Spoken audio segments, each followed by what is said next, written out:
సాయిరామ్. ఆ సాయినాథుని ఆశీర్వాదంతో ప్రతి ఒక్కరూ కూడా ఆనందంగా, ఆరోగ్యంగా, అష్టైశ్వర్యాలతో ఉండాలని మనస్ఫూర్తిగా కోరుకుంటున్నానండి. అనంతకోటి బ్రహ్మాండ నాయక రాజాధిరాజా యోగిరాజా పరబ్రహ్మ శ్రీ సచ్చిదానంద సద్గురు సాయినాథ్ మహారాజ్కి జై. శ్రీ షిరిడి సాయిబాబా జ్యోతిషాలయం. మీ అన్ని సమస్యలకు ఫోన్ ద్వారానే జ్యోతిషం చెప్పబడెను.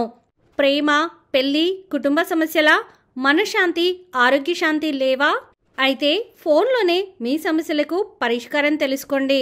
నెంబర్ 1 వశీకరణ స్పెషలిస్ట్ గురూజీ సిద్ధాంతి సుబ్రహ్మణ్యం రాజు గారు. చెప్పింది చెప్పినట్లుగా జరిగిందని, సంతానం కలిగిందని, పెళ్లిళ్ళు జరిగాయని, దూరమైన వారు దగ్గరయ్యారని, ధనం కలిసి వచ్చిందని, ఎంతోమంది తమ సమస్యలు తీరిపోయి సుఖంగా ఉన్నారు. మీరు ఎక్కడెక్కడో జ్యోతిష్యం చెప్పించుకొని నిరాశ చెంది ఉన్నారా? మీ సమస్యలకు అతి తక్కువ సమయంలో శాశ్వతమైన పరిష్కారం కోసం వెంటనే సంప్రదించండి. ఎటువంటి సమస్యలకైనా అంజనం వేసి పరిశీలించి పరిష్కారం తెలుపబడెను. నరఘోష, నాగదోషం, వాస్తుదోషం, గ్రహదోషం, శత్రుదోషాలకు, స్త్రీ పురుషుల ఎటువంటి గుప్త సమస్యలకైనా పరిష్కారం చెప్పబడెను. USA, కెనడా, ఆస్ట్రేలియా, లండన్ ఇలా విదేశస్తులు కూడా గురూజీ వద్ద చక్కని పరిష్కారాలు పొందుతున్నారు. స్త్రీ పురుష వశీకరణం ప్రత్యేకంగా చేయబడును. గురువు గారిని సంప్రదించాల్సిన ఫోన్ నెంబర్ 9908224144. ఈరోజు బాబాగారు మన కోసం పంపించిన సందేశం ఏంటంటే, నీకు తెలియని ఒక రహస్యం చెప్తున్నాను. నీ గుండెల్లో భారం దించుతాను తల్లి. ఆ విషయం ఏంటో ఇప్పుడు తెలుసుకో అని చెప్పి అంటున్నారండి. బాబాగారు చెప్పేటటువంటి సందేశం మీకు పూర్తిగా అర్థమవ్వాలి అంటే వీడియోని చివరి వరకు స్కిప్ చేయకుండా చూడండి. అలాగే మన ఛానల్ని ఫస్ట్ టైం చూస్తున్న వాళ్ళైతే సబ్స్క్రైబ్ చేసుకుని పక్కనే ఉన్న బెల్ ఐకాన్ని క్లిక్ చేయడం మాత్రం అసలు మర్చిపోవద్దండి. ఇక బాబాగారు పంపించిన సందేశం గురించి చూస్తే, తల్లి కళ్ళు మూసుకొని నీ యొక్క మనసులో ఉన్నా అంటే నువ్వు నీ మనసుని ప్రశాంతంగా చేసుకొని నేను ఏం చెప్పబోతున్నానో ఒక్కసారి విను తల్లి. ఎప్పుడైనా సరే నీ మనసు సంతోషంతో, ఆనందంతో ఉంటుంది. నీ గుండెల్లో ఎంత బరువు ఉన్నా సరే తీరిపోతుంది తల్లి. నీ జీవితానికి గురుబలం పెరిగేలా దీవించబోతున్నాను. ఇక నువ్వు ఏమి చేయాల్సిన అవసరం లేదు తల్లి. కళ్ళు మూసుకొని నీ మనసులో అంటే నేను ఏదైతే చెప్తున్నానో నీ సాయి తండ్రి మనసులో తలుచుకొని నువ్వు చెప్తే చాలన్నమాట.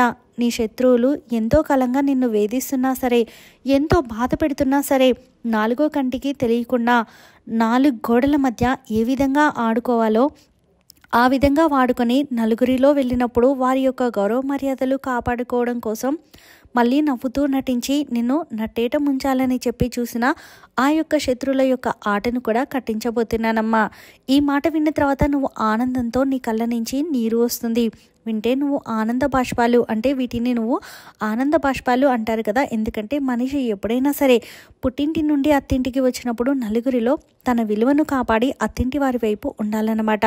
తనని ప్రేమగా చూసుకోవాలి. కనీసం తల్లంత ప్రేమ చూపించలేకపోయినా సరే సాటి మనిషిగా మానవత్వాన్ని అయినా సరే చూపించగలగాలి.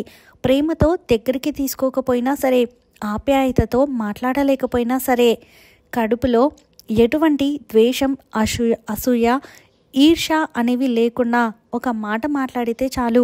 నగలు, ఆస్తులు, అంతస్తులు ఏవి ఇవ్వలేకపోయినా సరే నలుగురిలో పరువు మర్యాదని బలంగా కట్టగలిగితే చాలు అని చెప్పి ఆడపిల్ల పుట్టింటి నుండి మెట్టినింటికి వెళ్ళినప్పుడు మెట్టి నుంచి ఇవన్నీ కూడా ఆస్తులుగా, ఆభరణాలుగా తన నుంచి కావాలని చెప్పి చిన్న చిన్న ఆశలతో చిన్న చిన్న కోరికలు అనేవి కోరుకుంటూ ఉంటారు.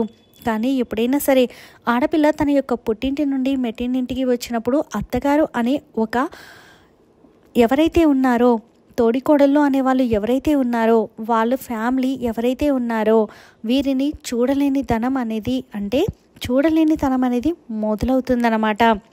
మొదటగా కుటుంబ శత్రువుల గురించి మాట్లాడుకుందాం. బంధుమిత్రులు, శత్రువుల గురించి మాట్లాడుతాం. అంటే తర్వాత బయట శత్రువుల గురించి మాట్లాడుకుందాం. తల్లి నీ జీవితంలో వీరి యొక్క పాత్ర అనేది చాలా గొప్పగా ఉంది. అంటే నిజానికి నేను చాలా దారుణంగా కొట్టకుండా కొట్టినంత పని చేశారనమాట. తిట్టినంత పని చేస్తున్నారు. నిజానికి ఆ యొక్క తెలివి అప్పుడప్పుడు కూడా నీ తెలివికి హ్యాట్స్ ఆఫ్ చెప్పాలి. అంటే కర్ర విరగకుండా, పాము చావకుండా ఒక రకంగా మధ్యలో అలా మనిషిని కట్టుదిట్టంలో ఉంచుకోవడం అంటే చాలా తెలివి గల వాళ్ళకి మాత్రమే సాధ్యమవుతుంది. దానిలో మీరు మొదటి స్థానంలో ఉన్నారు తల్లి. నిజంగా ఒక రకంగా చెప్పుకోవాలి అంటే మహా మేధావులు, పెద్ద పెద్ద పాత్రలు పోషించేవారు కూడా వీరి నటన ముందు ఎవరైనా సరే తలదించుకోవాల్సిందేనమ్మా.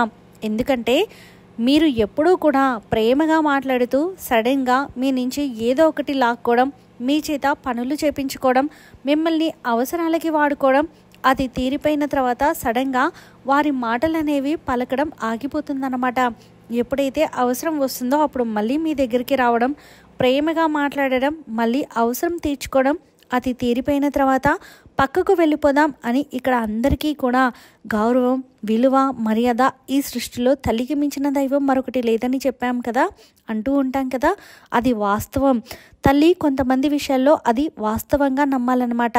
ఎందుకంటే కడుపున పుట్టిన బిడ్డలు ఒక తల్లి తమ యొక్క పేగు తెంచుకొని తమ రక్తాన్ని ముద్దగా చేసి తమ ఆయువును సైతం, తన ప్రాణాన్ని సైతం లెక్క చేయకుండా తను ఆ కాన్పు అయితే చేసుకుని బిడ్డకు జన్మనిస్తుంది. ఆ తల్లికి బిడ్డ అంటే పంచ ప్రాణాలు ఉంటాయి. బిడ్డకు చిన్న నొప్పి వచ్చినా సరే, కష్టం వచ్చినా సరే ఆ తల్లి తట్టుకోలేదు. కానీ తల్లి ఇక్కడ ఎవరు ఏ పాపం చేశారో, ఏ జన్మలో చేసిన పాపమో, కానీ నువ్వు కట్టుకున్న భర్త తన యొక్క తల్లి ప్రేమకు నోచుకోలేదు అని చెప్పి తను ఏ రోజు కూడా ఆ తల్లి చిన్నతనంగా చూడడం, అయితే పల్లెత్తు మాట అనడం అనేది, అంటే ఆపద అన్నప్పుడు, కష్టం అన్నప్పుడు, ఒంట్లో బాలేనప్పుడు తన్ని పట్టించుకోకుండా ఉండడం అయితే ఎప్పుడూ లేదనమాట. తను ప్రేమగా చూసుకోవడం, తనకి ఏదైనా కష్టం వచ్చిందంటే నేనున్నానని భరోసా ఇవ్వడం, ధైర్యాన్ని ఇవ్వడం, అంటే అన్నీ చేసినా సరే మనం ఏం చేస్తాం, అవసరమైనప్పుడు వాడుకొని అవసరం తీరిపోయిన తర్వాత పక్కకి నెట్టేస్తుందని తల్లి గ్రహించినప్పటికీ కూడా మన మీద ప్రేమ చంపుకోకుండా మనకి ఇంకా మళ్ళీ మళ్ళీ ప్రేమను అందించే తల్లి మొదటి దైవం అని భావించి మనం భావిస్తాం. కాబట్టి ఎంత ప్రేమ చూపించినా సరే తల్లిని, తండ్రిని మనం ఒక్కొక్కసారి నెట్టేస్తూ ఉంటాం. కానీ అలా ఎప్పుడూ కూడా చేయొద్దు. తల్లి ఎప్పుడైనా సరే నిన్ను, నీ మంచి కోరుకునేవారు నీ తల్లిదండ్రులు మొదటి స్థానంలో ఉంటారు. తర్వాత నీ సాయి తండ్రి ఉంటారు. కాబట్టి నువ్వు వీరిద్దరిని తప్ప ఎవ్వరిని కూడా నమ్మొద్దు. ఇంకా ఎవరినైనా నమ్మావన్నా కూడా సరే నీ కుండలో భారం అనేది ఇంకా ఇంకా పెరిగిపోతుంది తప్ప అసలు తగ్గదని బాబాగారు అయితే అంటున్నారు. ఎవరిని నమ్మాలో ఎవరిని నమ్మకూడదు అనేది బాబాగారు పూర్తిగా మీకు వివరించి చెప్పారని అనుకుంటున్నాను. బాబాగారి సందేశం మీకు నచ్చినట్లయితే ప్లీజ్ లైక్ చేయండి. మరికొంతమంది సాయి భక్తులకు వీడియోని షేర్ చేయండి. ఫస్ట్ టైం ఛానల్ని చూసిన వారు సబ్స్క్రైబ్ చేసుకుని పక్కనే ఉన్న బెల్ ఐకాన్ని క్లిక్ చేయండి. ఆ సాయినాథుని ఆశీర్వాదంతో ప్రతి ఒక్కరూ కూడా ఆనందంగా, ఆరోగ్యంగా, అష్టైశ్వర్యాలతో ఉండాలని మరొకసారి మనస్ఫూర్తిగా కోరుకుంటున్నానండి. సర్వే జన సుఖినో భవంతు. ఓం సాయిరామ్.